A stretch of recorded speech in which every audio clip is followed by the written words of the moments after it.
Spoilers ahead. Be cautious and take care. The movie starts with Chris Vaughn returning to his hometown of Kitsap County, Washington.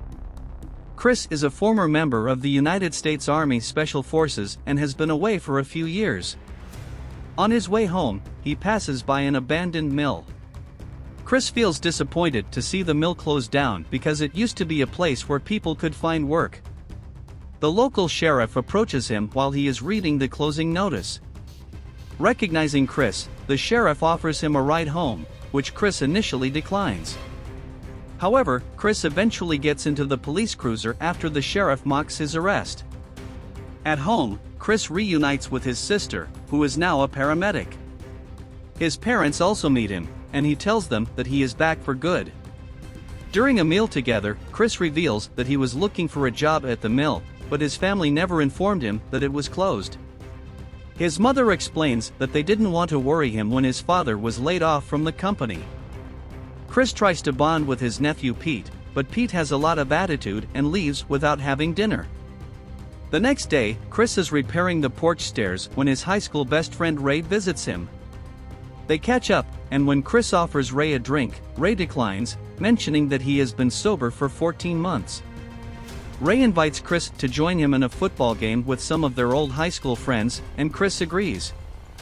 Jay Hamilton, who comes from a wealthy family that used to control a local lumber mill, now owns the town's casino. Jay's friends, who are also bouncers at the casino, join in on the fun. Throughout the game, Hamilton's team plays rough. Chris notices Pete hanging out with some adolescents who are smoking. The game is going well until one of Hamilton's teammates, Booth, takes a dirty hit at Chris and injures his knee. Despite this, everyone remains on good terms because Chris doesn't confront Booth about his rough play. Chris and his friends are invited to attend Hamilton's casino. Pete rides by on his scooter, and Chris warns him not to be seen with his pals again, but Pete just smiles and drives away. They arrive at the casino at night and are pleasantly surprised by the atmosphere. The waiters and dancers are scantily dressed women. They meet Hamilton, who instructs his employees to treat the group like VIPs and provide them with free drinks. Chris is taken to a secluded booth for a dance and realizes that he recognizes the dancer. When she sees his face, she stops dancing and walks away when Denny shouts out her name. Dissatisfied with the interaction, Chris goes to the game area to join Ray. He observes a man using loaded dice and confronts him, leading to a brawl. Chris is knocked out and taken underground. He wakes up to find 3 men holding him down while Booth removes his army tag. Booth proceeds to sever Chris's limbs with a pocket knife. Chris is left for dead on a bridge but manages to flag down a truck and is taken to the hospital. The doctor informs Chris's family that he is severely injured and that whoever did this intended for him to die. Chris is taken home to recover and spends time with his family. Pete also takes care of his uncle and cooks for him. Chris gradually recovers, starts working out, and eventually returns to his usual habits. One day, Hamilton shows up while Chris is working on some old steps and apologizes for what his men did to him. He offers Chris a position as head of security at his casino, but Chris politely declines. Hamilton then offers Chris an envelope full of money as payment, but Chris declines. Chris informs Hamilton that he will file a report against the casino and the attack on him. He goes to the police station and discusses the report with Sheriff Watkins. To his surprise, Watkins informs him that his case has already been investigated and there is insufficient evidence to indict the individuals involved.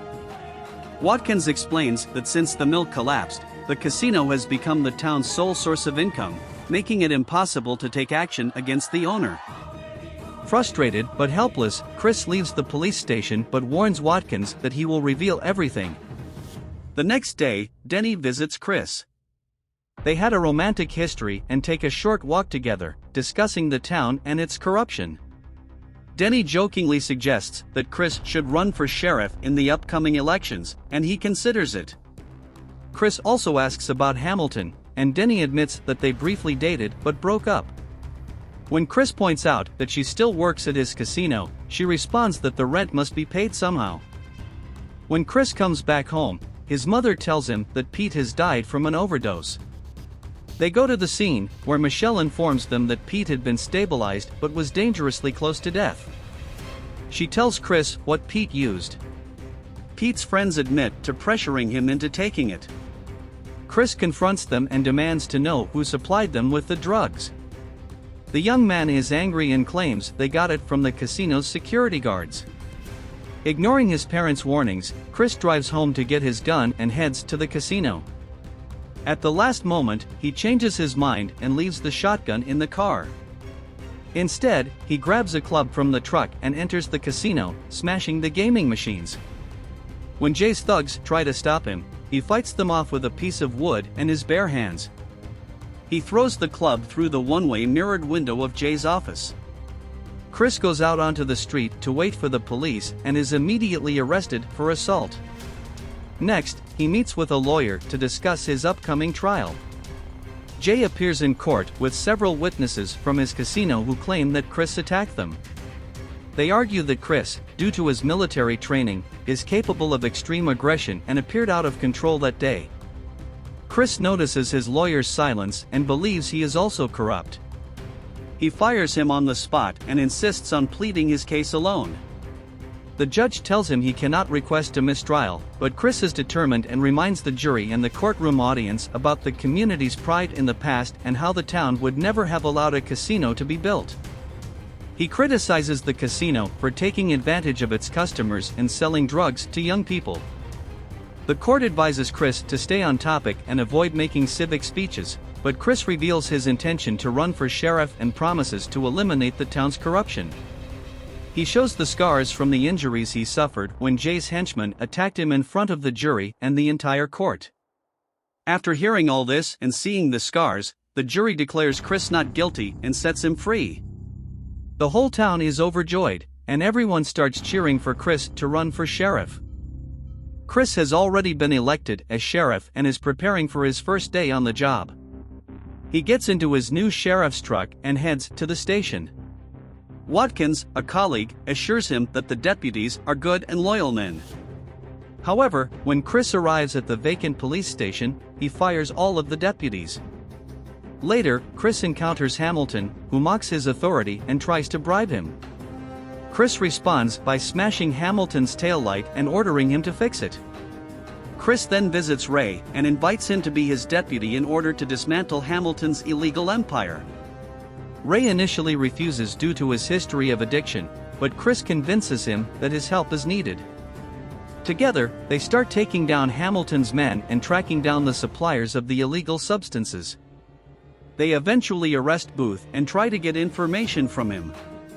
When Booth refuses to talk, Chris and Ray decide to disassemble his truck. Booth warns them that they will be hurt. Chris offers his father a shotgun for protection, but his father declines. Chris asks Ray to keep an eye on his house because he knows Hamilton won't stay quiet. Denny visits Chris at the station and they rekindle their relationship. Chris's truck explodes, and Booth reveals that the ex-sheriff and fire deputies are attacking the police station. Chris orders Denny to hide and gives her a gun. He approaches Booth and forces him to reveal the location of Hamilton's illegal plant. Booth dies before Chris can save him. Chris returns to his home with Watkins and his men, and Ray helps protect Chris's family from Hamilton's thugs. Chris arrives at the old mill and discovers an illegal lab. He confronts Hamilton, but Hamilton tricks him and they both fall into a trap. However, Chris manages to pull Hamilton away and they continue to fight in the facility.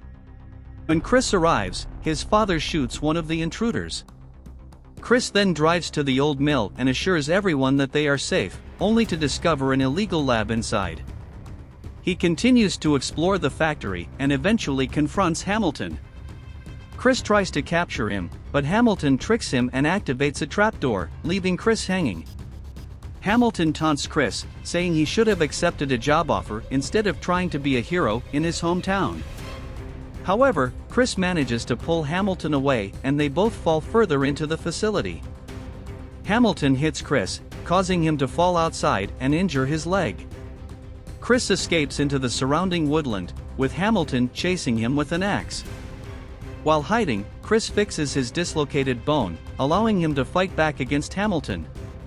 After a violent struggle, Chris eventually defeats Hamilton. Standing over him, Chris declares that this incident has affected their relationship and that Hamilton is now under arrest. Chris and Ray then close down the corrupt casino. Ray takes some mementos, which Chris humbly scolds him for. They get in the car and joke about whether Hamilton has built a casino in prison. The final scene shows the ancient timber mill reopening and providing jobs for the locals. The story ends with a message of gratitude for watching and an invitation to subscribe for more videos like this. Viewers are encouraged to turn on notifications and leave a like to support the channel.